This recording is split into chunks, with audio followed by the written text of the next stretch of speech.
আসসালামু আলাইকুম বন্ধুরা, স্বাগত জানাচ্ছি সদকর ডিজিটাল টেকনোলজি ইউটিউব চ্যানেলে। বন্ধুরা, আজকের ভিডিওতে আমি আপনাদের দেখাবো কিভাবে ফটোশপে গ্রাউন্ডেড রেক্টেঙ্গেল টুলস ব্যবহার করে ক্লিপিং মাস্ক তৈরি করবেন। বন্ধুরা, ভিডিওটি শুরু থেকে শেষ পর্যন্ত দেখুন এবং আপনি যদি আমাদের চ্যানেলে নতুন দর্শক হয়ে থাকেন তাহলে চ্যানেলটি সাবস্ক্রাইব করে বেল বাটন অল করে দিন। আর যদি অলরেডি করে থাকেন তো ধন্যবাদ। বন্ধুরা, স্ক্রিনে দেখতে পাচ্ছেন এই যে আমি রাউন্ডেড রেক্টেঙ্গেল টুল ব্যবহার করে ক্লিপিং মাস্ক তৈরি করেছি। এই যে একটা মেয়ের ছবি দেখতে পাচ্ছেন, এর পাশ দিয়ে কিন্তু এই যে শেপ, এই শেপের ভিতরে ছবিটা শো করেছে। আমি যদি তার আগের ছবিটা দেখাই তাহলে দেখেন এই যে শেপের ভিতরে আমরা এই মেয়ের ছবিটা শো করেছি। এটাই হচ্ছে ক্লিপিং মাস্ক। তো এই কাজটি করার জন্য সরাসরি আমি এগুলো ক্লোজ করে দিলাম। দেওয়ার পর আমি সরাসরি প্রথম থেকে আপনাদেরকে দেখাবো। সবকিছুই ক্লোজ করে দিলাম। বন্ধুরা, আপনারা সরাসরি ফটোশপ ওপেন করে নেবেন। ফটোশপ ওপেন করার পর আপনাদের সামনে এরকম ইন্টারফেস শো করবে। আমি ফটোশপ 19cc ভার্সন দিয়ে দেখাচ্ছি। আপনি যে কোনো ভার্সন ইউজ করতে পারেন, মোটামুটি সেম পদ্ধতি। বন্ধুরা, আমি সরাসরি এই ফাইল অপশন এখানে প্রেস করব। এখানে প্রেস করার পর নিউ অপশনে প্রেস করবেন। প্রেস করার পরে আপনি যে সাইজের নিতে চাচ্ছেন সেই সাইজ নির্ধারণ করে নেবেন। আমি আপনাদের দেখাবো ইউটিউব থাম্বনেল তৈরি করে। তো 1920x1080 পিক্সেল নেওয়ার পরে রেজুলেশন 72 রাখবেন। কালার মোড হবে RGB কালার। এটা সেট আপ করার পরে ওকে অপশনে প্রেস করুন। প্রেস করার সাথে সাথে আমাদের সামনে হোয়াইট বোর্ড অর্থাৎ ক্যানভাস শো করবে। এখন এখানে আমরা একটা ইমেজ সেট আপ করবো, অর্থাৎ রেক্টেঙ্গেল টুল ব্যবহার করে ইমেজ ব্যবহার করে ক্লিপিং মাস্ক তৈরি করব। সেটা করার জন্য প্রথমে আমাদের একটা টুল নিতে হবে, অর্থাৎ রেক্টেঙ্গেল টুল নিতে হবে। এই যে বাম পাশে দেখতে পাচ্ছেন আমার মাউসের আইকনটি খেয়াল করুন, এটা হচ্ছে রেক্টেঙ্গেল টুল। তো এখানে এই যে একটা আইকন দেখতে পাচ্ছেন, এর উপরে রাইট বাটনে প্রেস করুন। এখানে প্রেস করার পরে এরকম অনেকগুলো টুল এখানে শো করবে। তো যেহেতু আমি আপনাদেরকে দেখাবো রাউন্ডেড রেক্টেঙ্গেল টুল, এই যে 2 নম্বর অপশন, প্রথমটা হচ্ছে রেক্টেঙ্গেল টুল অর্থাৎ এই যে স্কোয়ার আকৃতি, এরপর হচ্ছে রাউন্ডেড রেক্টেঙ্গেল টুল, এই যে রাউন্ড সিস্টেম অর্থাৎ এই কোণ কিন্তু এখানে নেই। তো আমরা রাউন্ডেড রেক্টেঙ্গেল টুল এর উপরে প্রেস করব। এখানে প্রেস করার পরে এখন এখানে আমি ডিজাইন করবো, অর্থাৎ কোন ডিজাইনের ভিতরে আমরা ছবিটা সেট আপ করবো। আপনি আপনার ইচ্ছা মতো ডিজাইন তৈরি করবেন। তো আমি ধরে নিলাম এরকম একটা ডিজাইন তৈরি করে নিব। এই যে একটা এ পর্যন্ত নিয়ে নিলাম। আবার সেম পদ্ধতিতে এটা আমি ক্লোজ করে দিলাম। দেওয়ার পরে এই যে ওকে অপশনে প্রেস করবেন। এখন কিবোর্ড থেকে অল্টার বাটন চাপ দিয়ে ধরে এখান থেকে টেনে নিয়ে এসে এইভাবে সেট আপ করুন। এখন আপনি যে জায়গায় রাখতে চাচ্ছেন, ধরে নিলাম আমি এই জায়গায় রাখবো, এইভাবে রাখলাম। আবার কিবোর্ড থেকে অল্টার বাটন চাপ দিয়ে ধরে আবার টেনে নিয়ে আসলাম।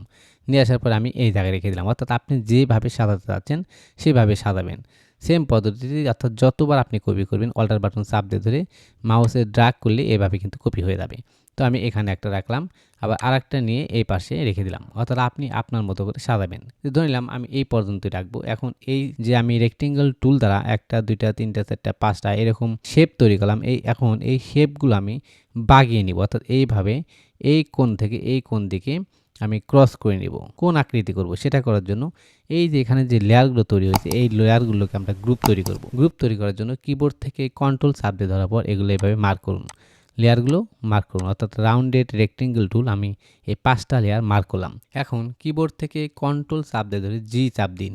জি চাপ দেওয়ার সাথে সাথে এটা কিন্তু গ্রুপ হয়ে গেল। এখন এখানে দেখতে পাচ্ছেন গ্রুপ 1।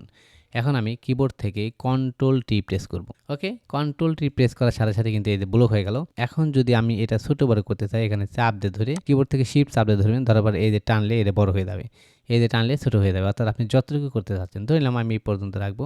ওকে, রাখার পরে এটা আমি এখন এদিকে বাগিয়ে দিব, অর্থাৎ ক্রস করে নিব। সেটা করার জন্য এই যে রাউন্ডেড অপশন, এখানে চাপ দিয়ে ধরে এই যে ঘুরান।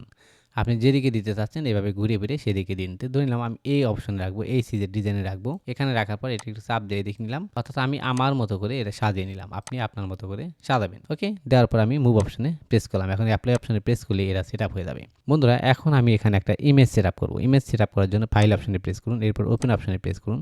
প্রেস করার সাথে সাথে আপনার ডিভাইসে নিয়ে যাবে। এখন আপনি যে ছবিটা দিতে চাচ্ছেন সেই ছবি সিলেক্ট করুন। ধরলাম আমি এই ছবিটা দেবো, ছবির উপর প্রেস করলাম। এরপর যদি ওপেন অপশনে প্রেস করি সেক্ষেত্রে এটা আমার ফটোশপের মধ্যে চলে আসলো। এখন এই ছবির উপর চাপ দিয়ে ধরে ড্র্যাগ করে নিয়ে আমি প্রথম লেয়ারে নিয়ে আসবো। নিয়ে আসার পর এখানে ছেড়ে দিলাম। ওকে, ছেড়ে দেওয়ার পর এই যে এই ডিজাইনে রাখলাম। এখন এটা কিন্তু দেখতে পাচ্ছেন আমার এই যে গ্রুপে যে ছিল, আমি যদি এটা অফ করে দিই তাহলে দেখেন আমার এই যে লেয়ারটা ছিল, যে শেপ তৈরি করেছি, এই শেপটা কিন্তু ঢেকে যায় যখন আমি এই ছবিটা শো আপ করি। তাহলে আমি কি করব, এই ছবিটা এই শেপের ভিতরে নিয়ে যাবো। সে আপনারা অবশ্যই খেয়াল রাখবেন, নিচে থাকবে শেপ আর ইমেজ থাকবে উপরে। তো আমরা ইমেজের লেয়ার দেখতে পাচ্ছেন, লেয়ার 1, এটা হচ্ছে ইমেজের লেয়ার। এর উপরে রাইট বাটনে প্রেস করুন। প্রেস করার পর ক্রিয়েট ক্লিপিং মাস্ক এখানে প্রেস করতে হবে। এখানে প্রেস করার সাথে সাথে দেখেন ছবিটা এখানে চলে আসলো। এখন আমি এই ছবিটা টেনে হেঁচড়ে এইভাবে সেট আপ করবো, অর্থাৎ আমি কীভাবে রাখতে চাচ্ছি সেই ডিজাইন আমি করে দেবো। এইভাবে আমি সাজিয়ে নিলাম। এখন যদি আপনি মনে করেন যে আমি এই শেপ যে আছে এটা আমি বড় করবো, তাহলে যে গ্রুপ এখানে প্রেস করবেন। প্রেস করার পর কিবোর্ড থেকে কন্ট্রোল টি প্রেস করুন। কন্ট্রোল টি প্রেস করলে দেখেন এরকম বড় হয়ে গেল। আমি এটা চাপ দিয়ে এভাবে বড় করে নিলাম আমার দেখার সুবিধাতে, যাতে আমি স্পষ্ট করে দেখতে পারি। এইভাবে রেখে দিলাম, এইভাবে রাখলাম। পজিশন দেখেন।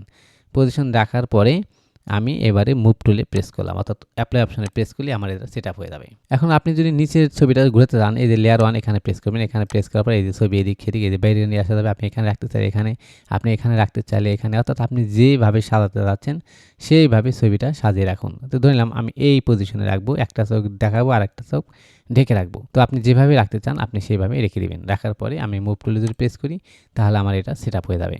তো বন্ধুরা, আশা করি বুঝতে পেরেছেন কীভাবে রাউন্ডেড রেক্টেঙ্গেল টুল ব্যবহার করে ক্লিপিং মাস্ক তৈরি করা যায়। বন্ধুরা, ভিডিওটি কেমন লাগলো তা অবশ্যই কমেন্টস করে জানাবেন এবং এরকম ইনফরমেটিভ ভিডিও পেতে আমাদের চ্যানেলটি সাবস্ক্রাইব করে আমাদের সাথেই থাকবেন। ধন্যবাদ।